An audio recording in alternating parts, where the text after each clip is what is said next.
Robson on with the intention of kicking Guidetti, because I think Robson committed about 300 fouls before he eventually got booked. But even then, the frustration that allows other people to come in and stuff like that, and you say that it's a team game, you know what I mean? And, you see the highlights back, and that half at fucking Walker's going, I don't think Van Dijk even knows what's happened there. That was a tremendous finish for the runner.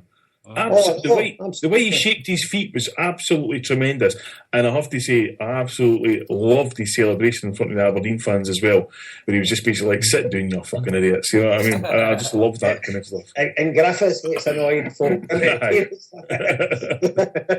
Aye, but at the end of the day, me and my mate Jerry were watching in here, and the two of us were jumping about the living room going mental, and it's just like, that's what it's all about. I know, stuff your 6-0 victories. Give me a last-minute winners. I know you can't get it all the time, but we were the centenary season. Andy talks about the centenary season. The first thing any Celtic fan goes on about was about the last-minute winners. And Billy Connolly looking at his watch, don't worry, there's 5 minutes left here. And it's that's that just makes it, and it's and I'm glad for Ronnie Dyler, especially after we teed him up. No, he just hit the back of the net with that one. But I absolutely delighted. I was totally buzzing. So see one thing I'd like to add about Forrest, and I wouldn't be his biggest fan, but I definitely think he's the best option we've got at the club at the minute for that position. But what I think he does offer is defenders don't know where he's gone, because he's as likely to come inside as is to go wide. Whereas a lot of the guys can be kind of maybe predictable, maybe a wee bit one-footed. Aye, and you just don't know with Forrest. He's like, in fact, he probably comes inside more often than he does than take it to the byline, So he's always the defenders don't know what they're always on the back foot with James Forrest. So he definitely gives you that. I think my frustrations with him a lot of the time is just the fact that he gets injured so much, and just you're trying to get a sort of balanced team, and James Forrest coming into the side, such a frustration. It's a lot like Sean Maloney when he was at the club, Do you know what I think? I was talking about this to a couple of folk. Do you know what I think? See, Ronnie Dyler being continental and not having like a kind of British-Irish philosophy, that maybe when people are injured, he'll give them the time to recover. Whereas I'm reading a bit of Roy Keane's book on the train going to work, and he talks about how the British mentality, it's you think your pride's getting hurt if you're not getting picked, and you're playing the pain barrier and you're taking injections and stuff like that. Maybe, hopefully, fingers crossed, that Dyler's maybe he's noticed something with James Forrest, that maybe he's not been getting time to recover for whatever injury he's had, and he's been kind of rushed back into the fold. Maybe this is him. There's no need to rush him, because we've certainly got enough players. Exactly. The way he brings him on for an hour, just beds him in, maybe give him an hour next week against Dundee, and just like, I don't know, just gradually embed the boy in and then take it from there. I don't know, but maybe the continental style, because that's one thing Roy Keane goes on about, is that he envied the foreigners, how they would just turn in and say to Alex Ferguson, I'm no fit, no playing. I actually read on that, Jason. I actually read something that really interested me about Michael Laudrup. Was saying when he was coming towards the end of his Barcelona career, this is in 1993, and agents and stuff will start saying this club wants you, that club wants you, end of the season in 93-94 season. How he picked the team he went to wasn't about money, it wasn't about anything. He looked at what teams have the most players in the 94 World Cup in the USA, he said, because all the top players always have a dip after a World Cup. And I wanted to go to a team that have many players so that when they come back, they would be already fit and fighting in 94-95. And that's why he went to Real Madrid, because he didn't have many players in the Spain squad. And that's how he picked his team. And I just think, Christ almighty, I mean, there's one of the top players in the world, and all he's thinking about is winning trophies and being better prepared. And that, to me, is something that's been missed for the British game, which has just been all about, as you say, there's still a kind of macho thing about playing through injuries and all this and losing your place and all that kind of thing. And, I mean, you think back to Dr. Joseph Engels when he went to Aston Villa and tried to change the diet, and everybody was calling him a head case. Yeah. And a guy says to me at the weekend, he says, these things that we're trying to get implemented now, fucking the foreigners and the continental teams have been doing that 20, 30, 40 years ago. Yeah. And we wonder why we're lagging behind. I know. So, there you go. See, one thing on Twitter, a lad's tweeted us there, just to remind everybody, next weekend, the 22nd, Celtic's got a home game against Dundee at Celtic Park, 3 o'clock. So if anybody can make it along earlier, at 12 noon, the amazing Celtic Grave Society have got a commemoration event for Jimmy McMenemy, and it's at 12 noon. So it's in St Peters and Dalbeth, just along the road for the Celtic Social Club. And I've been at a few commemorations there, and get yourself along. You know, it's an absolutely phenomenal occasion, and the guys put on some show, and I'm sure there'll be guest speakers and things like that there. And it's always a very kind of emotional event. And if for anybody that's interested in any Celtic history or whatever, I would thoroughly recommend it. I'm away for the weekend with my lovely wife, and I'll not even bet the game. But otherwise, I would definitely be there. And I'll hopefully be at Goodison that day. Aye, so you will. I'll get you sorted with a ticket. I was just going to say, is your wife an Everton fan at the moment? I'm going to Birmingham, Peaky Blinders. That's right. What was I going to say? I was going to say something there. Oh, yeah. So, after the game against Aberdeen, right? Of course, the headlines, obviously were about the minute silence before the game and how it was disrupted. And the furore wasn't as big as it normally would be, but, obviously I didn't see it. But I obviously realised there was no poppies on the Celtic shirt this year. Obviously, there wasn't the Aberdeen shirt. I read the letter from James McLean. Did you read that? Yes, I did. That was fantastic. Yeah, that was very, very, very well worded and very, very honest and very open. And fair play to Wigan for publishing it, online for everyone to read. Now, people who disrupted the minute silence, I think anybody that disrupts the minute silence is a bit of a dick. What do you think? I totally agree with you. If you're deliberately doing it, if there was anybody deliberately shouting out, to me, for idiots, and absolutely, I totally agree with you, Joe. But if you don't agree with the minute silence, and see, I'm not going to get into a political debate here. I've said before, see if the poppy was about World War I and World War II, I would wear it constantly.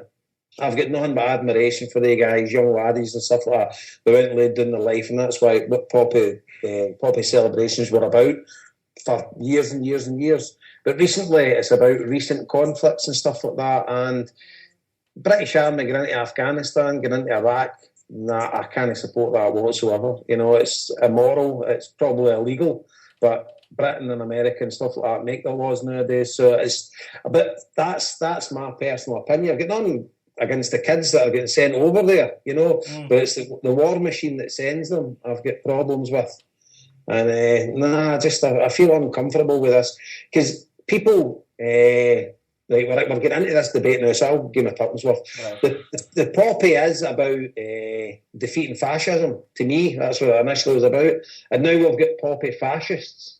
We've got actually the BNP and stuff like that having minute silences, 2-minute silences in commemoration. These are guys that openly hate other human beings and are known fascists. And it perplexes me. And then they're going about Celtic not wearing a poppy in the shirt. Celtic donated £10,000 to Poppy Scotland. Yeah. How many other clubs in Scotland donated any money? I know Hibs didn't have the poppy in their shirt. I don't think Hamilton Accies did. All lower league teams didn't have the poppy in their shirt. No clubs ever had the poppy in their shirt for about 80 years after the Second World War. So it's just this recent. Nobody can go on the TV nowadays without having a poppy. What's this all about? I've seen Ronnie Taylor wearing a poppy. Which is quite right. If Ronnie Taylor feels he wants to wear a poppy, wear a poppy. Yeah. I mean, nobody's got anything against the poppy. It's just that, I mean, the James McLean made that same point in his letter, that if it was just for World War I, World War II, he'd have no problem wearing it. But, we don't live in the same sort of, war times as back then. We still do live in war times, but war is more a business now. It's more an industry for making money than it is a fight for freedom. However way you want to dress it up in the modern culture.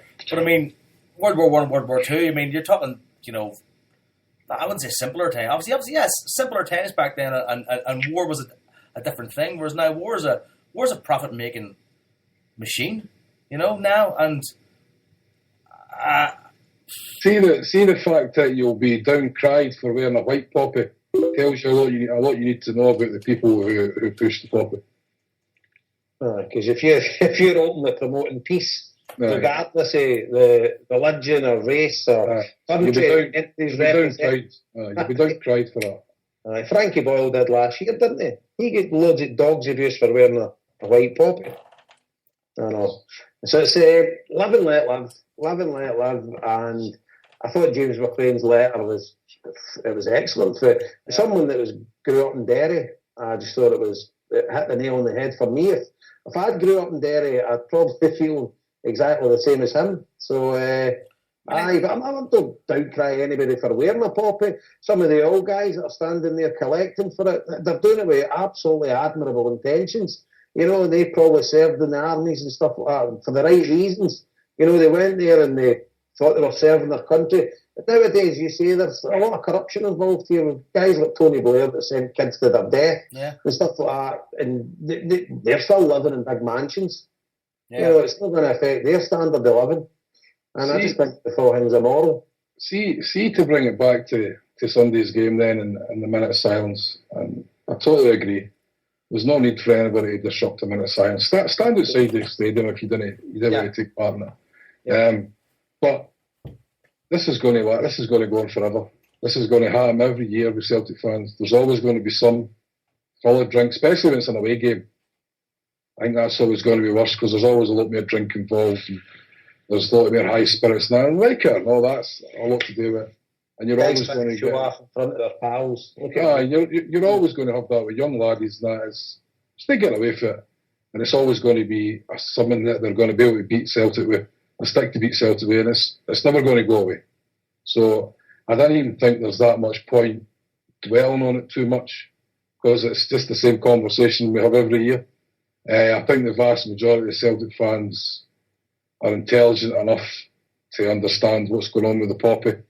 They're intelligent enough to know that, well, just basically what I just said there, it's just going to keep going on every year. And the fact that, I don't know, did somebody tell me the Huns had cannons on the pitch or something? so just made it up, I don't know. But the very fact that they surprise me. The very fact that they're trying to, like these armed forces days, and they're trying to make it so much more than any other club in Britain. It's just all about trying to even paint us in a darker light. But I think it's just one of these things that you just have to go on with it, brush it off, and a couple of weeks' time it'll be forgotten again till next year. So that's the way I kind of look at it. I just think plenty of Celtic fans are a stick of shit. They play right into their hands. Do you know what I mean? People that's looking to down-cry the club, these guys give them every bit of ammunition they're looking for. But just as I do think though, a lot of it's no really that premeditated. It's just some guy pissed. Plus the fact people, and no justifying it, that people walk in and not knowing the minute silence is on and stuff like that. Yeah. I'm saying this isn't an orchestrated protest or like sort of thing. So I just didn't worry about it too much, to be honest. Me either. Well, like I said, it's something that'll happen again next year. I'll have to deal with it again, right? And again. Yeah. I mean, it's a point scoring as it's kind of be arsed with, to be honest. I mean, first of all, this thing, the Poppy is the Errol Haig fund, right? Douglas Haig was a guy from Edinburgh who, quite possibly was the worst fucking general in British Army history, sent 57,000 people to their death in the Battle of the Somme on the first day because he didn't know the Germans could reload their guns. And subsequently, we've had this whole... I mean, I've got a personal interest because my great uncle died in Italy fighting the Nazis. Lieutenant Colonel James Rayburn is buried in Edinburgh Castle. My ma's got a thing in her house. There was a letter to Winston Churchill where it said he died to save mankind from tyranny and preserve their freedom. I didn't need to wear a poppy to honour him, respect him, or anything like that. And I certainly, I would never wear a poppy because it isn't about what he's saying. And even at that, I wouldn't wear it for the wars either because as far as I'm concerned, the First World War was rich people sending poor people to their death. And the fucking Second World War was basically, again, the rich people kind of having to adjust things in Europe and as well, millions of people get slaughtered. But this notion now that we all have to wear a poppy, I mean, you see Germans on our television sets wearing poppies. I mean, what on earth is that all about? Doesn't make a lot of I sense. mean, I didn't even begin to understand that. And, it just becomes now, I mean, Alan McCoist's wearing one in the first